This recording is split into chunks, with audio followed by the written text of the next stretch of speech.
One of the major fears in general training reading test is to tackle and handle true, false, and not given. Most importantly, the difference between false and not given. In this video, आपके सभी queries का solution मिल जाएगा, सभी problem, सभी डर आपके निकल जाएंगे. As in this video, I will be explaining the best techniques, strategies, and some hacks by which I can guarantee आपका कोई भी true, false इसके वीडियो के बाद कभी भी wrong नहीं होगा. So stay tuned with me till the end of this video. So to start with, सबसे पहले आपको ये पता होना चाहिए false किन किन केसेस में होता है and not given किन किन केसेस में होता है. तो अगर आपको मैं शॉर्टकट में एक्सप्लेन करूं तो false हमारे पास होता है सिर्फ दो केसेस में, और वो दो केसेस में से पहला केस ये है अगर आपके पास इंफॉर्मेशन रॉन्ग है लोकेशन में and in the question. In this case आपका आंसर क्या होता है? False. Second case is in the case of contradictory statement, or you can say opposite statement. In this case also the answer is false. But on the other side अगर हम बात करें not given के, not given itself means अगर आपको information नहीं दी हुई, जो पैसेज में है, जो क्वेश्चन में है, आपको इंफॉर्मेशन दी ही नहीं हुई, मे बी वो सिर्फ एक सिंगल वर्ड ही हो, अगर आपको इंफॉर्मेशन मिसिंग है, in this case आपका आंसर होता है not given. Now we will look at some examples to show this thing कि किन किन केसेस में false होता है and किन केसेस में not given होता है. And in the endings I will be giving 2 to 3 questions for you to solve. So first question says you can use the chargeback scheme for the credit card payment of more than 100 pounds. लेकिन हमारे पास location में क्या है? less than 100 pounds. So this is called the opposite and the contradictory information. Location में हमारे पास क्या है? less, लेकिन हमारे पास क्वेश्चन में क्या है? more. तो इसको हम बोलते हैं अपोजिट इंफॉर्मेशन या contradictory information, and in this case the answer is false. Now look at one more example. The question says there is the extra charge for locks and keys. हमें यहाँ पे target क्या करना है? Extra charge. लेकिन अगर आप location पर देखो, लोकेशन की सेंटेंसेस में क्या है? Is included in the price list. हमारे पास लोकेशन में क्या है? Included in the price list, लेकिन क्वेश्चन में क्या था? There is an extra charge. तो एक्स्ट्रा चार्ज नहीं है, जो वो कॉस्ट है वो प्राइस लिस्ट के अंदर ही इंक्लूडेड है. इसको हम बोलते हैं wrong information, and in case of wrong information again the answer is false. तो हमने अभी तक दो एग्जांपल्स देखी, दोनों में हमने पहले में देखा अगर आपके पास इंफॉर्मेशन अपोजिट है then answer is false. Second में हमने क्या देखा? अगर आपके पास रॉन्ग इंफॉर्मेशन है then also the answer is false. So now look at one more example. The question says storage company will collect and deliver students property. लेकिन location में अगर आप देखो, लोकेशन में क्या लिखा हुआ है? You are responsible. लेकिन हमारे पास क्वेश्चन में क्या था? Storage company will collect and deliver. हमारे पास लोकेशन में क्या था? You are responsible. तो इस केस में क्या हो गया? Information is wrong, not contradicting, not opposite. Information is wrong. Storage company आपका सामान कलेक्ट नहीं करेगी, आप खुद जिम्मेवार हो. You are yourself responsible for your belongings. And again जब आपके पास इंफॉर्मेशन रॉन्ग हो, in this case also the answer is false. अब आंसर इसमें फॉल्स कैसे होता है? ऑब्वियस सी बात है, आपको सभी चीजें गिवन है, आपको हर एक चीज गिवन है कि you are responsible for collecting, for transporting. Question में हमारे पास था कलेक्टिंग एंड डिलीवरिंग, लेकिन लोकेशन में हमारे पास क्या था? ट्रांसपोर्टिंग. तो this is called the paraphrased language. Side by side understanding करने के साथ आपको you have to pay close attention to the paraphrased language, to the paraphrase sentences, and you have to guess their meaning as well. तो यहाँ पर क्या था? जो आप खुद रिस्पॉन्सिबल हो, स्टोरेज कंपनी रिस्पॉन्सिबल नहीं है. ऑब्वियसली हम सारी चीजें हमारे पास सेम है, सिर्फ एक चीज ऐसी है जो हमारे पास चेंज है या डिफरेंट है, मतलब गलत दी गई है. In this case information is wrong and अब आपके पास आंसर क्या हो जाएगा? Again answer will be false. So now let's look at one more question. So the next question is the train company will only provide compensation if it caused the delay. लेकिन हमारे पास location में क्या है?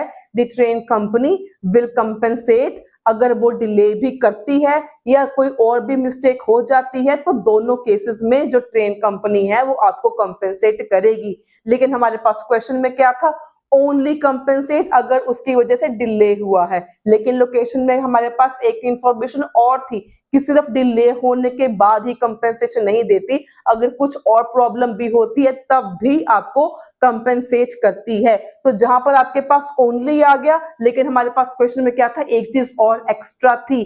तो इन this case the information is opposite, only नहीं है, कुछ और इंफॉर्मेशन भी आपको दी गई है। So in this case also the answer is false. तो अभी तक हमने ये सीखा कि अगर आपके पास इंफॉर्मेशन अपोजिट है या इंफॉर्मेशन रॉन्ग है, in this case जो आपका आंसर होगा that will be false, right? in this case the answer will be false। अगर आपको इंफॉर्मेशन false opposite given है या wrong given है, इस चीज को आपने अपने माइंड में बिठा लेना है। अगर आपको सारी की सारी स्टेटमेंट गिवन है लेकिन एक चीज आपको wrong दी गई है या अपोजिट दी गई है, in this case आंसर आपका क्या हो जाएगा, false हो जाएगा। You have seen 4 examples। Now we will talk about not given cases। तो not given basically जैसे मैंने in the starting of video में समझाया, not given किस केस में होगा, अगर आपके पास इंफॉर्मेशन मिसिंग है, इवन अगर आपके पास एक सिंगल वर्ड भी मिसिंग है ना, तब भी आपका आंसर नॉट गिवन हो जाता है। Now we will look at some examples of not given as well. So the first question says PayPal's online resolution center has good reputation for its efficiency।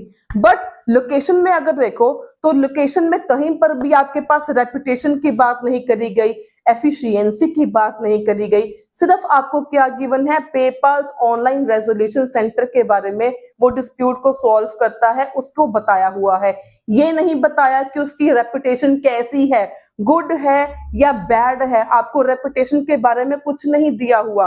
अगर आप खुद बोल रहे हो कि मैम रेपुटेशन के बारे में नहीं दिया हुआ, नहीं दिया हुआ मतलब आंसर इज नॉट गिवन। इस तरीके से आपने अपने माइंड को ट्रेन करना है। अगर आप खुद बोल रहे हो कि सारी चीजें दी हुई हैं लेकिन इसके बारे में बात नहीं करी गई, नहीं करी गई मतलब नॉट गिवन आ जाएगा। Now look at some more examples. Second question is questions that student ask from the judges may count towards the final decision। ठीक है, जो क्वेश्चन स्टूडेंट्स पूछेंगे जजेस से वो फाइनल डिसीजन में काउंट हो सकते हैं।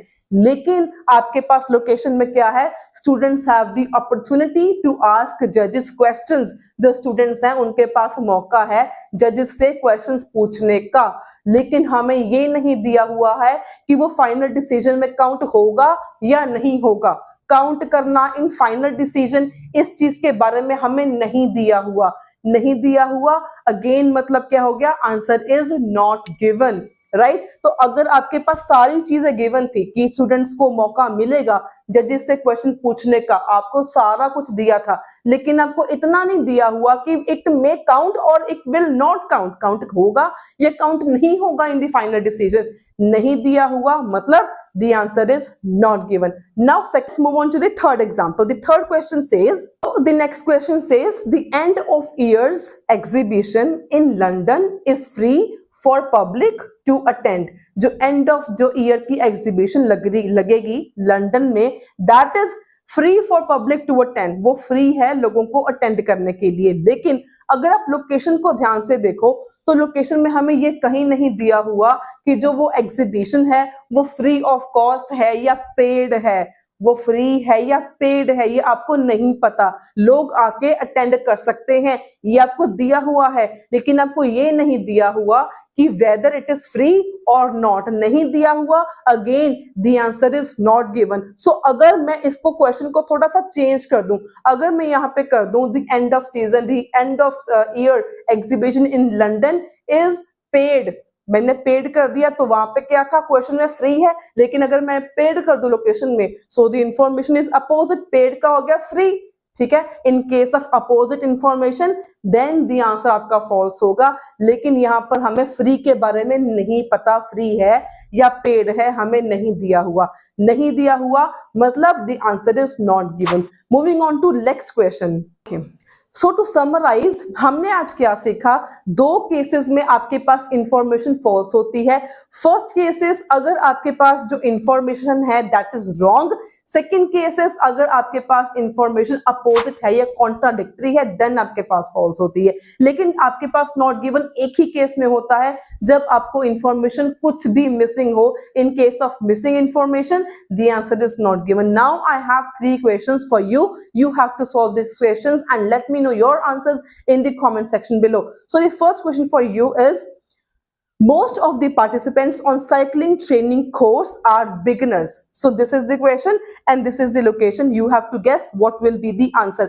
Second question for today is, if your child is absent from school, you must send school a letter to explain why. This is the question. And location आपके पास क्या है? This is the location in front of you. So आपके पास दो homework के questions हैं. Do let me know in the comment sections below इनके answers क्या होंगे. अगर आपको इस वीडियो से कुछ सीखने को मिला हो, कुछ इंफॉर्मेशन मिली हो, do give it a thumbs up, share it with your friends and don't forget to subscribe my channel for more daily informative videos on IELTS. Until then, stay happy, stay healthy and all the very, very best for your IELTS exam.